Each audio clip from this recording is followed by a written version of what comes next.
मल्लिका सिंह। देवभूमि मंथन में आपका स्वागत है। शुरुआत करते हैं पहली खबर से।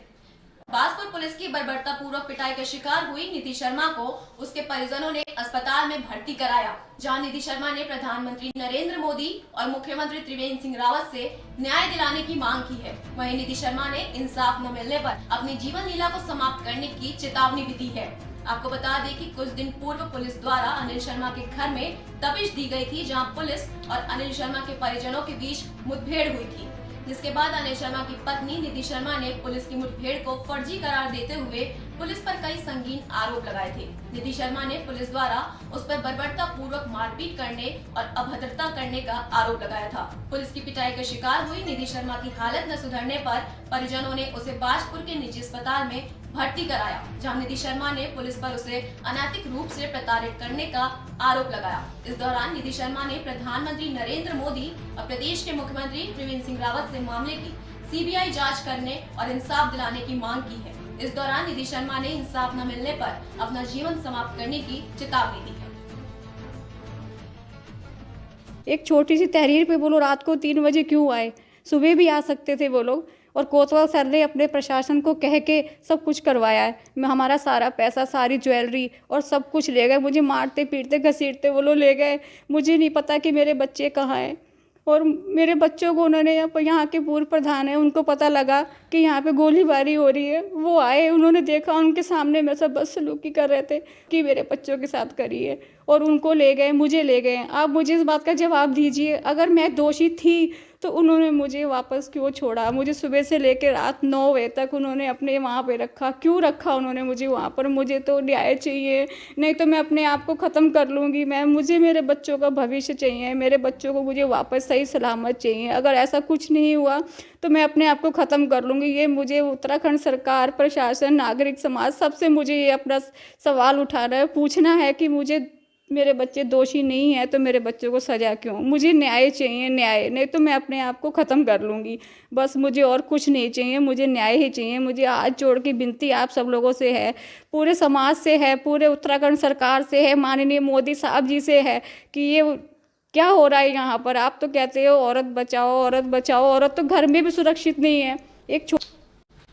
नगर पालिका डीडीहाट के 2 वर्ष पूर्ण होने के उपलक्ष्य में पालिका अध्यक्ष कमला ने तमाम उपलब्धियां गिनाई है। पालिका सभागार में आयोजित पत्रकार वार्ता में पालिका अध्यक्ष कमला शुफाल ने अपने 2 साल के कार्यकाल हुए विकास संबंधी कार्यों को बताते हुए भावी योजनाओं के बारे में विस्तृत जानकारी दी। उनका प्रयास रहेगा शहर साफ और स्वच्छ रहे, इसके लिए कूड़ा रिसाइकल प्लांट लगाने की योजना है और नगर क्षेत्र में हाईटेक शौचालय, बच्चों के खेलने के पार्क और लॉकडाउन से लेकर अब तक लगातार सैनिटाइजर और लोगों को कोरोना के प्रति जागरूक भी किया जा रहा है। इसके अलावा शहर में बढ़ते जाम की दिक्कत को देखते हुए भी ठोस कार्य योजना तैयार की जा रही है। नगर को बंदरों से मुक्त करने के लिए बंदरवाड़ा और आवारा जानवरों के लिए गौशाला का निर्माण किया जा रहा है। नगर क्षेत्र में लोगों ने नगर पालिका के द्वारा किए जा रहे कार्यों की सराहना। चिल्ड्रन पार्क्स बनाए, अभी हमारे पार्क्स भी तैयार हो गए। अभी भगवान मरेंद्र स्वामी के आशीर्वाद से मैंने अपने 2 साल का कार्यकाल डीडीहाट नगर पालिका में पूर्ण किया और मैंने पूरी कोशिश की कि मैं अपने डीडीहाट की जनता को संतुष्ट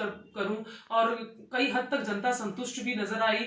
तो उसके लिए मैं भगवान और हमारी डीडीहाट की सम्मानीय जनता का तहे दिल से धन्यवाद अदा करती हूँ। हमने इस 2 साल के अंतर्गत पूरी पथ प्रकाश व्यवस्था को सुदृढ़ बनाया है। अभी आप देखेंगे कि पूरे डीडीहाट में पूरी जो रोशनी से जगमग है हमारा डीडीहाट, आपको पूरी सड़कों में आपको पोल लाइट्स मिलेगी और जहां लाइट्स नहीं पहुंच सकती हमने वहां सोलर लगाया, मतलब कहीं भी अंधकार आपको डीडीहाट में नहीं दिखेगा। हमने बच्चों के लिए चिल्ड्रन पार्क्स बनाए, अभी हमारे पार्क्स भी तैयार हो गए, अभी हम और पार्क्स बनाएंगे। हमने गायों को जो पहले जानवरों से दुखी थे, भगवान जिला के प्रभारी सचिव हरबंस सिंह चुग 2 दिवसीय दौरे के दौरान जिले में स्थापित ग्रोथ सेंटर, दूध इकाई, साइंस पार्क सहित विभिन्न विकास कार्यों का स्थलीय निरीक्षण कर स्वरोजगार व्यवस्थाओं का जायजा लिया। पिपली कोट में हिमालय स्वास्थ्य सहकारिता के माध्यम से संचालित रिगाल वुडन हस्तशिल्प ग्रोथ सेंटर में तैयार किए जा रहे विभिन्न उत्पादों को परखते हुए प्रभारी सचिव ने खुशी जाहिर की। उन्होंने संस्था के सदस्यों एवं कामगारों से बातचीत करते हुए ग्रोथ सेंटर की संरचना एवं इसके संचालन में हो रही कठिनाइयों, समस्याओं एवं सदस्यों में प्रॉफिट शेयरिंग के बारे में भी जानकारी दी। ये कहा कि रिगाल एवं वुडन हस्तशिल्प की भरपूर संभावनाएं हैं और इसको अच्छा मार्केट मिलने से यहाँ पर काम करने वाले सदस्यों को और अच्छा लाभ मिलेगा। उन्होंने रीगल की नर्सरी विकसित करने पर जोर देते हुए कहा कि रिगाल उत्पादों की डिमांड बढ़ने पर इससे कच्चे उत्पाद आसानी से मिल सकेंगे।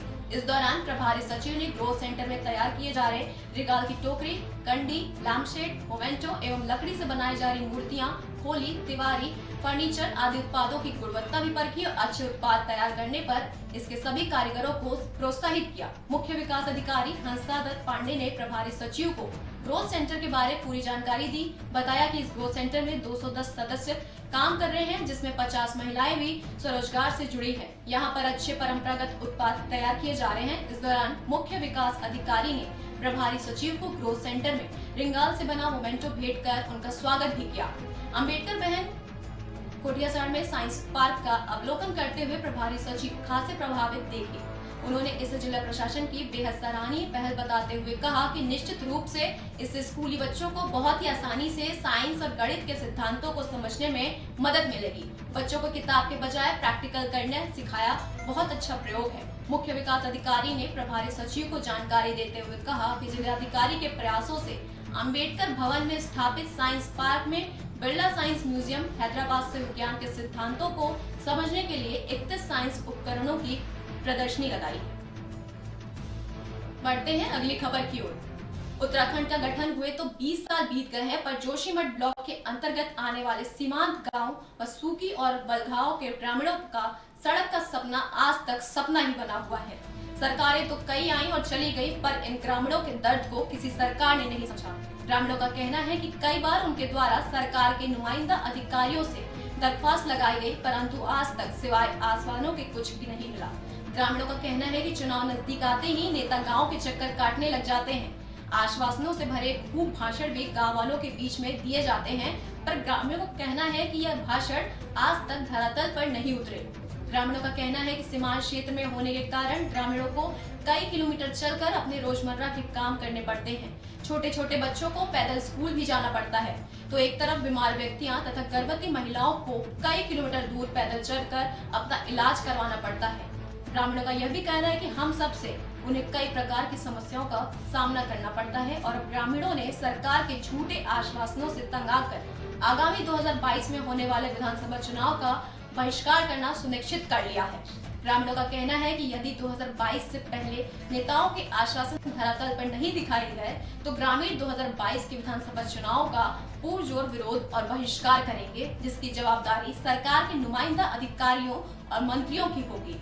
ग्रामीणों में दुख इतना है कि गांव के बुजुर्ग कह रहे हैं, यदि सड़क हमारे मरने से पहले नहीं बन पाई तो अच्छा होगा। गांव के बुजुर्ग व्यक्तियों का कहना है कि सड़क के सपने देखते देखते हमारे बाल सफेद हो गए, पर आज तक गांव सड़क से नहीं जुड़ पाया। तो एक युवा का गुस्सा जब फूटता है तो उसका कहना था कि हमने बचपन से लेकर 12वीं पास कर ली, न जाने नेताओं के कितने चक्कर गाँव में लगे, पर सड़क आज नहीं बन सकी। हम पैदल दर भर ठोकरें खा रहे थे और आज भी खा रहे हैं। अब ग्रामीणों ने नारा लगा दिया, जब तक रोड नहीं तब तक वोट नहीं। तालपटे हमारा रोड बसर पटू ऊपर खापड़ कर हम कीटन का परेशान होणु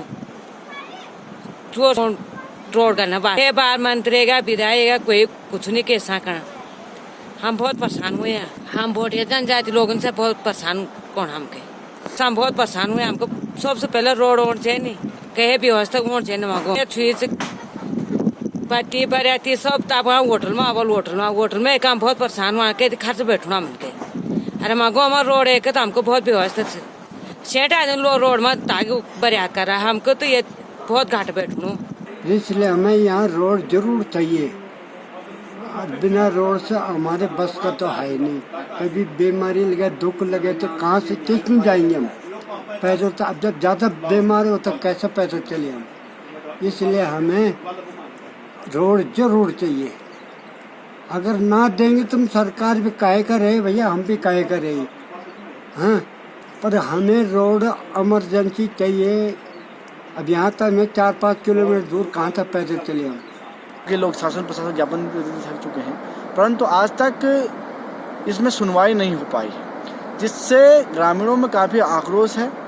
और हम भी काफ़ी परेशान हैं कि गांव के लोग हमें बार बार ये कहते हैं कि हमारा काम कहाँ हो रहा है, सड़क कहाँ आ रही है, सड़क कहाँ आ रही है, हम भी परेशान हो चुके हैं। इससे कि हम लोगों ने इस वर्ष शीतकाल में सीमांत घाटी के जितने भी तमाम जो लोग हैं, हम लोगों ने ग्राम पंचायत तोलमा और सुखी भलगांव में मिलकर इस वर्ष शीतकाल में सैठोटा में जो सीमांत एरिया है, हमारा जो बॉर्डर इलाका है, हम यहाँ से आंदोलन शुरू करेंगे और तब तक आंदोलन जारी रहेगा जब तक यहाँ कार्य हम जमीनी स्तर पर नहीं दिख जाता है, तब तक हम पूरा क्षेत्र बहिष्कार करेगा। और आने वाले भविष्य में चुनावी जो बहिष्कार हैं, वही चुनावी आने वाले हैं 2022 में, तो मैं आशा करता हूं कि 22 से पूर्व में इन क्षेत्रों में जितने भी हमारे क्षेत्र हैं, गांव हैं, ये सड़क से जुड़ जाए, अन्यथा हमें विवश होकर चुनाव बहिष्कार करना पड़ेगा। इसकी जिम्मेदारी शासन और प्रशासन को लेनी पड़ेगी और संपूर्ण जिम्मेदारी। और हो सकता है कि हम अगर डैम का अल्लाह भी कूद करें तो हम कर लेंगे, अगर हमें अपने गाय बछड़ों के साथ जाना पड़े तो हम जाएंगे। ताल पटे हमारा रोड बसर पटू ऊपर खापड़ कर हम कई टन का परेशान हुआ रोड का नबा बार मंत्री का विधायक कोई।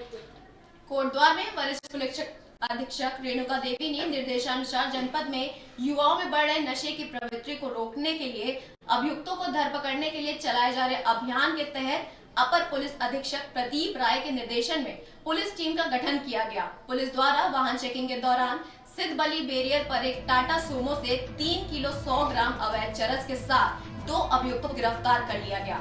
अभियुक्त पहाड़ों से चरस लाकर कोटद्वार के छात्रों व अन्य व्यक्तियों में बेचा करते थे। वहीं पुलिस अधीक्षक प्रदीप राय ने बताया कि सिद्धबली बैरियर के पास एक टाटा सूमो से 3 किलो 100 ग्राम के साथ 2 अभियुक्तों को गिरफ्तार किया गया। दोनों अभियुक्तों के खिलाफ मुकदमा दर्ज कर न्यायालय के समक्ष पेश किया जा रहा है। हमारे वर्तमान जो डीजीपी महोदय और एसएसपी महोदया के द्वारा ये लगातार एक अभियान चलाया जा रहा है नशा मुक्त उत्तराखंड का। इसी क्रम में कल अपराह्न में चेकिंग के दौरान सिद्धबली तिराहे पे एक टाटा सूमो से 2 लोगों के पास से 3 किलो 100 ग्राम चरस बरामद हुआ है और किनको ये कहाँ से ला रहे थे और किनको बेचने वाले थे, इसके बारे में इन्वेस्टिगेशन जारी है। ये पूरा चेन हम प्रयास करें कि उसका खुलासा हो और ये काफ़ी अच्छी उपलब्धि रही है। और जो नशे के खिलाफ, नशे में शामिल जो लोग भी हैं नशे के व्यापार में, उनको किसी भी कीमत पे उनके खिलाफ कड़ी से कड़ी कार्रवाई की जाए। 3 किलो 100 ग्राम चरस बरामद की गई। अभी इसके बारे में इन्वेस्टिगेशन जारी है, अब इसको जब तक स्पष्ट नहीं हो जाएगा हम बता नहीं सकते। भारतीय जनता पार्टी के राष्ट्रीय अध्यक्ष जगत प्रकाश नड्डा आज हरिद्वार के पंचायती अखाड़े में पहुंचेंगे। कोविड गाइडलाइन के मद्देनजर कोई भी कार्यकर्ता राष्ट्रीय अध्यक्ष को माला और बुके भेंट नहीं कर पाएगा। मानव श्रृंखला बनाकर और मास्क पहनकर पार्टी के कार्यकर्ता पुष्प वर्षा कर उनका स्वागत किए। जिला संगठन ने कोविड के चलते मास्क और शारीरिक दूरी जैसे नियमों के अनुपालन करने का दिशा निर्देश जारी किया। स्वागत कार्यक्रम के बाद भाजपा के प्रदेश अध्यक्ष बंशीधर भगत, प्रदेश प्रभारी दुष्यंत गौतम, शहरी विकास मंत्री मदन कौशिक और कार्यक्रम संयोजक राजेंद्र भंडारी के साथ अखाड़ा परिषद के प्रतिनिधि और प्रमुख संतों से मुलाकात की। बढ़ते हैं अगली खबर की ओर। उच्च हिमालय क्षेत्रों का राजा कहा जाने वाला दुर्लभ वन्य जीव हिम तेंदुआ स्नो लेपर्ड की प्रथम चरण की गिनती शुरू कर दी गई है। यह गिनती गंगोत्री नेशनल पार्क सहित पिथौरागढ़ और चमोली में स्थित पार्कों में की जा रही है। इसके लिए वन विभाग की अलग अलग टीमें बनाई गई हैं, जिन्होंने पार्क के नीलांग सहित गंगोत्री ग्लेशियर क्षेत्रों में स्नो लेपर्ड के किल और पगमार्क सहित हड़प की संख्या का जायजा लिया। उत्तराखंड में स्नो लेपर्ड उत्तरकाशी जनपद के गंगोत्री नेशनल पार्क सहित पिथौरागढ़ के नंदा देवी सहित चमोली के ऊंचाई वाले क्षेत्रों में स्नो लेपर्ड देखने को मिला। इस वर्ष उत्तरकाशी के गोविंद वन्य जीव विहार में भी स्नो लेपर्ड के किल और पगमार्क देखने को मिले थे। साथ ही वर्तमान में प्रदेश में 85 स्नो लेपर्ड की संख्या का अनुमान है। हालांकि वाइल्ड लाइफ सहित विभिन्न पार्कों के अंतर्गत कैमरे ट्रैप किए जाते हैं, लेकिन अभी भी स्नो लेपर्ड की पूर्ण संख्या नहीं मिल पाई है। गंगोत्री नेशनल पार्क के रेंज अधिकारी प्रताप सिंह पवार के मुताबिक गंगोत्री नेशनल पार्क के अंतर्गत पहले चरण में स्नो लेपर्ड की गिनती के तहत की गई रेकी में स्नो लेपर्ड के पगमार्क और किल अच्छी संख्या में मिले हैं। साथ ही स्नो लेपर्ड के मुख्य भोजन भरण की संख्या भी सकारात्मक दिखाई दे रही है। साथ ही भारत सरकार के निर्देशानुसार अलग अलग टीमों ने पार्क के सभी क्षेत्रों में रेकी की और यह अभियान भी जारी किया है। समय हमारे द्वारा है 2 नवंबर से जो है स्नो लेपर्ड की गिनती के लिए कुछ टीमें बनाई गई थी, जिस टीम में मैं भी था तथा मेरे एक दूसरे साथी भी थे, जो अलग अलग क्षेत्रों में लेपर्ड की गणना की गई तथा उसके जो स्टैक्स हैं कि किन क्षेत्रों में वो रहते हैं, किन क्षेत्रों में स्नो लेपर्ड के चिन्ह मिलते हैं, ये पूरा इस समय भ्रमण किया गया तथा आने वाले टाइम पे अभी भी भ्रमण किया जाएगा। इस समय हमारे द्वारा है 2 नवंबर से जो है स्नो लेपर्ड की गिनती के लिए कुछ टीमें बनाई गई थी, जिस टीम में मैं भी था तथा मेरे एक दूसरे साथी भी थे, जो अलग अलग क्षेत्रों में लेपर्ड की गणना की गई तथा उसके जो स्टैक्स हैं कि किन क्षेत्रों में वो रहते हैं, किन क्षेत्रों में स्नो लेपर्ड के चिन्ह मिलते हैं, ये पूरा इस समय भ्रमण किया गया तथा आने वाले टाइम पे अभी भी भ्रमण किया जाएगा। इस समय हमारे द्वारा है 2 नवंबर से कालाडूंगी विधानसभा के बंदरजोड़ा ग्राम सभा में स्थित पशु चिकित्सालय में पशु चिकित्सक का नहीं होने से किसान व दूध उत्पादकों को काफी परेशानियों का सामना करना पड़ रहा है। विगत 5 महीने से पशु चिकित्सक के नहीं होने से किसानों के पशुओं को उपचार नहीं मिल रहा है, जिस कारण दर्जनों पशुओं की मौत हो चुकी है। जहां सरकार द्वारा दूध उत्पादन बढ़ाने व किसानों की आय को दुगना करने की बात कही जाती है, वहीं पशु चिकित्सक का न होना दूध उत्पादकों के लिए परेशानी का सबब बन रहा है। दूध उत्पादकों ने कहा कि शीघ्र ही पशु चिकित्सक की गिनती तैयारी शुरू चिकित्सालय में होनी चाहिए। विगत 4-5 माह से यहाँ पे कोई डॉक्टर नहीं है, किसी प्रकार की काश्तकारों को कोई सुविधा नहीं मिल पा रही है, परेशान है। एक फार्मासिस्ट के सहारे ये पूरा हॉस्पिटल चल रहा है, बेचारा वो क्या कहाँ जाएगा। यहाँ पे कृषि प्रधान क्षेत्र है, ये जानवरों से आजीविका है लोगों की। गरीब आदमी एक जानवर पालता है, बीमार हो जाता है, एक टाइम पे फार्मासिस्ट यहाँ पे नहीं होता है, तो उसका इलाज कौन करेगा।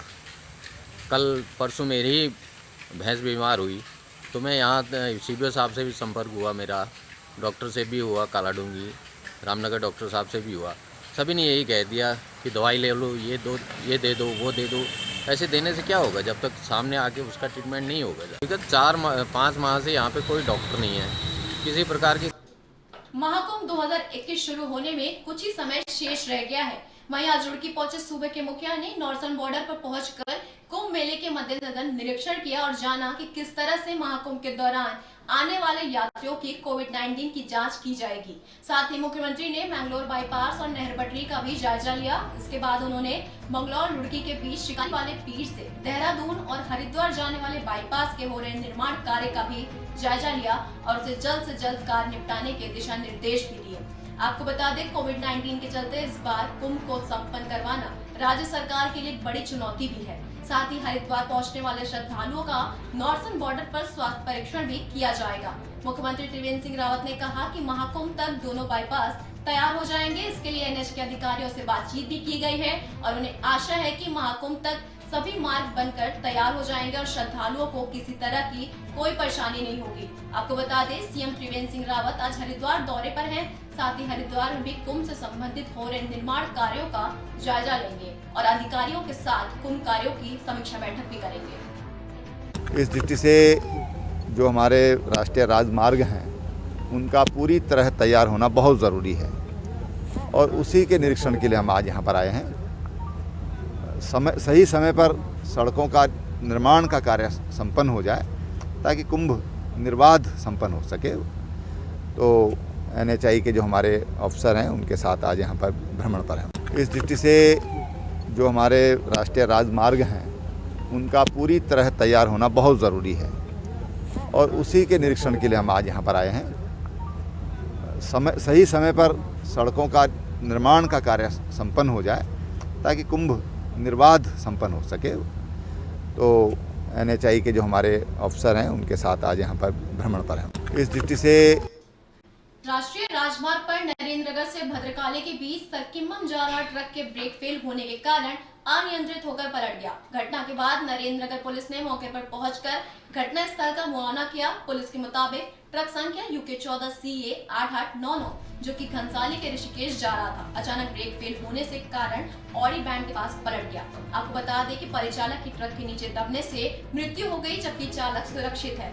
थाना मुनिकिरेती द्वारा शव को पोस्टमार्टम हेतु सरकारी अस्पताल ऋषिकेश ले जाया गया। उस ट्रक को ये आशंका हुई कि उसकी ब्रेक फेल हो गए है, तो इसमें डर के मारे उसमें जो क्लीनर था वो चलती गाड़ी से कूद गया और इसी बीच ट्रक पलट गया, जिसमें दबकर उसकी मृत्यु हो गई है। शव को पुलिस ने कब्जे में लेकर पंचायतनामा पोस्टमार्टम की कार्रवाई प्रारंभ की है और जांच के उपरांत अन्य विधिक कार्रवाई संपादित की जाएगी। देवभूमि मंथन में आज के लिए इतना ही। देश और दुनिया की तमाम खबरों के लिए देखते रहिए AB स्टार न्यूज। नमस्कार।